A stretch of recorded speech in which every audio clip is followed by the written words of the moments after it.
Salut à toi et bienvenue dans cette nouvelle vidéo. Aujourd'hui, on part sur un projet ultra utile et pas très compliqué. En tout cas, en apparence, on va parler de French Clit et le principe de fonctionnement est extrêmement simple, mais il y a une règle à respecter quand on conçoit des supports qui est fondamentale et si on ne le fait pas, si on ne respecte pas la règle, eh bien les supports ne tiendront pas. J'avais déjà parlé un petit peu du sujet il y a quelques années déjà et on va réaborder la chose en corrigeant le tir de mon support qui ne tient pas.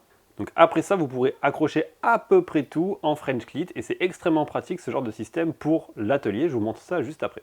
Avant ça, si tu es nouveau sur la chaîne, bienvenue à toi. Moi, je m'appelle Philippe, je suis ingénieur de formation, passionné de menuiserie et ici, je vous partage mes expériences, mes outils et mes techniques pour faire des meubles plus beaux, plus vite, en y prenant plus de plaisir. Si le programme t'intéresse, pense à t'abonner à la chaîne.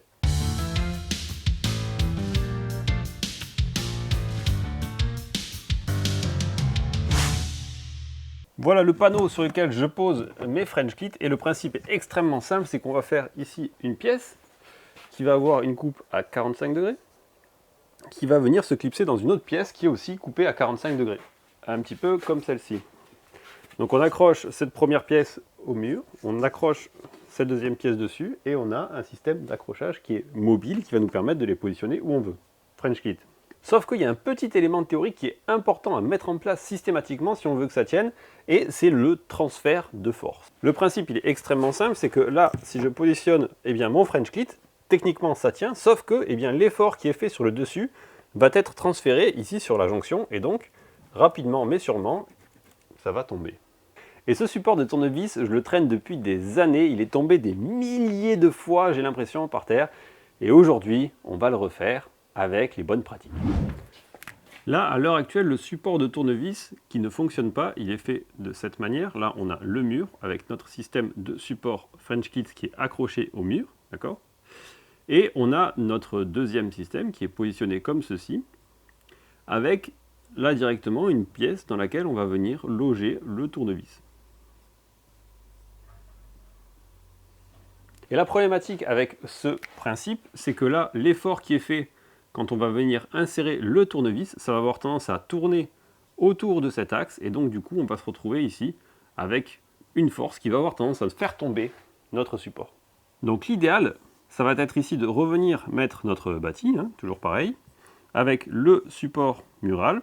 Et ce qu'on va faire, c'est qu'on va venir accrocher ici toujours l'élément complémentaire au 45 degrés, sauf qu'on va venir faire positionner la charge beaucoup plus bas, de manière à ce que l'effort qui soit exercé ici par le tournevis, qui sera positionné là, ait tendance à non pas sortir notre assemblage, mais à plutôt l'enfoncer ici, à ce niveau-là, et donc ça ne tombera plus. J'ai pas fait des tests scientifiques pour savoir exactement quelles étaient les bonnes dimensions à apporter, mais en tout cas, si ici vous avez par exemple 10 cm, un décalage de 5 bons centimètres entre le point de contact ici et l'axe de rotation, c'est suffisamment confortable pour que ça ne tombe pas. Donc un rapport de 1 sur 2, c'est fonctionnel. Il y a peut-être d'autres règles de conception qui permettent d'y arriver, mais c'est une base.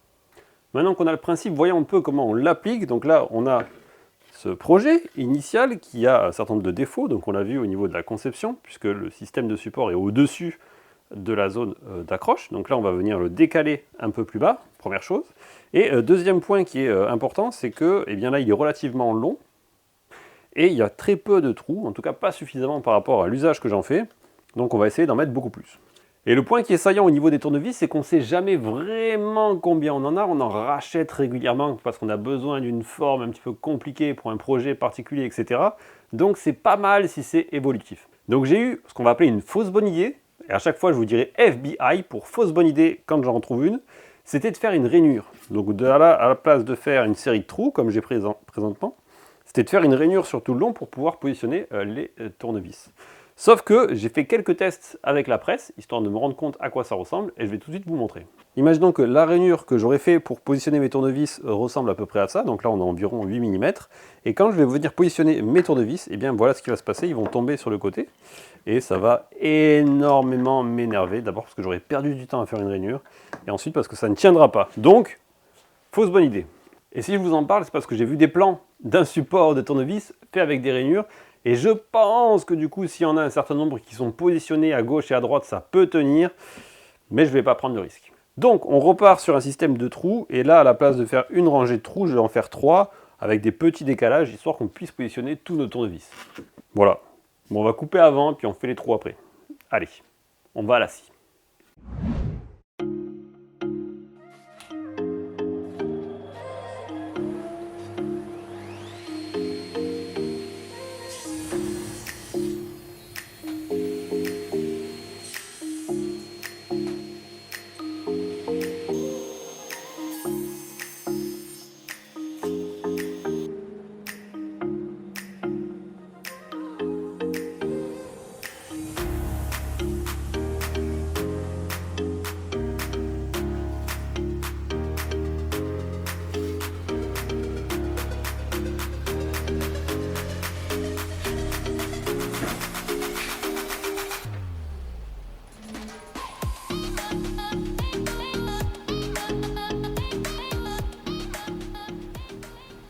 Donc là, on est parti sur 33, avec l'idée de se dire que de chaque côté, on mettrait un petit renfort de 15, donc on a 30 au milieu.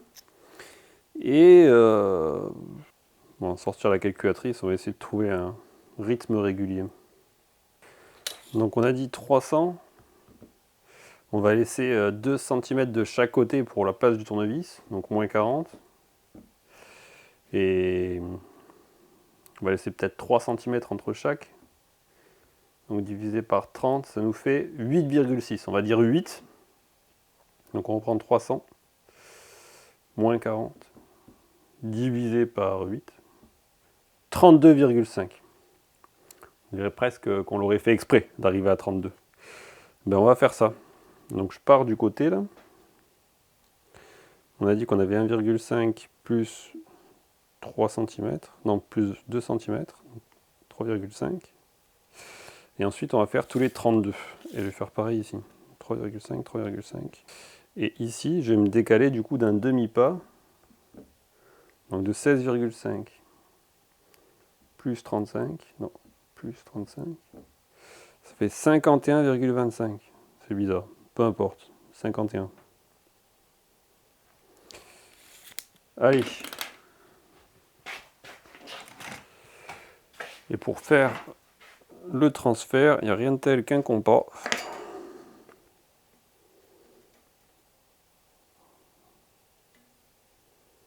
Qu'on règle à 32,5. 32,5 et c'est parti.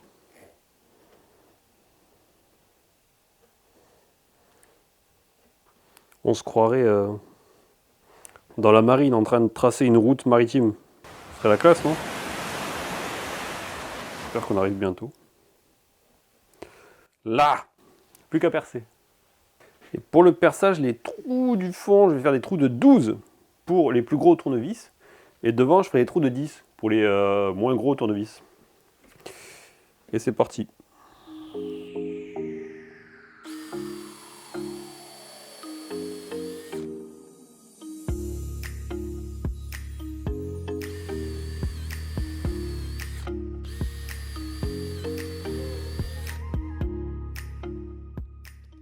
Pour les perçages propres, il faut être à vitesse maximum quand on perce du bois. Et l'idéal, c'est de commencer à rentrer dans la matière une fois que la machine est déjà à vitesse max. Donc là, genre, je démarre à fond et après, je rentre.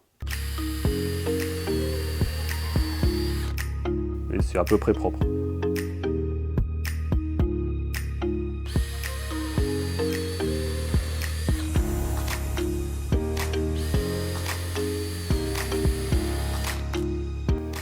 Voilà.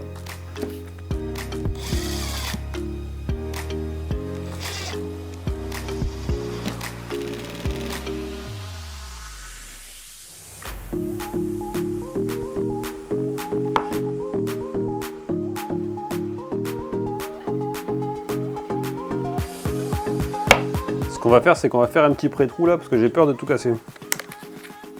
Une mèche plus petite et pré-trou.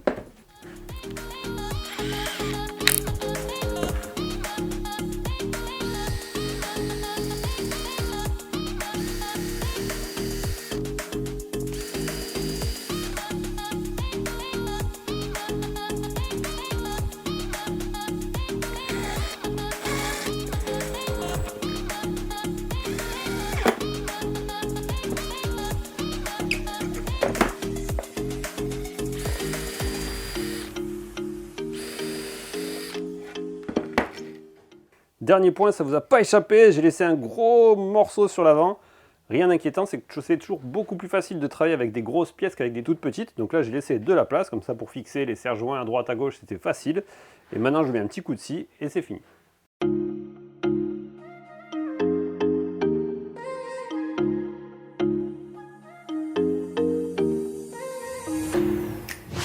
Donc on a le support qui est terminé. Donc je voulais mettre à la base des renforts sur les côtés, mais en fait, eh bien avec 5 vis, c'est largement suffisamment rigide. Et on va pouvoir rentrer nos différents tournevis. Et ce que vous allez pouvoir observer, je n'ai pas fini de percer celui-là, c'est que eh bien, là, on va pouvoir faire un effort qui est vraiment important sans que ça bouge, puisque eh bien, on a le transfert de force qui renvoie vers l'arrière du système. Donc là, c'est secure et on va pouvoir charger en tournevis. On est sûr que ça ne tombera pas et c'est grave cool.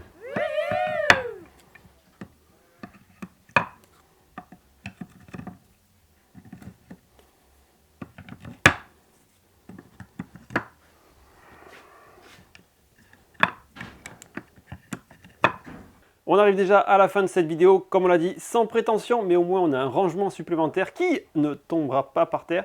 J'espère vraiment que cette vidéo vous a plu. Si c'est le cas, n'hésitez pas à mettre un pouce bleu en dessous de celle-ci pour nous encourager à en faire d'autres et à vous abonner à la chaîne pour voir les prochaines.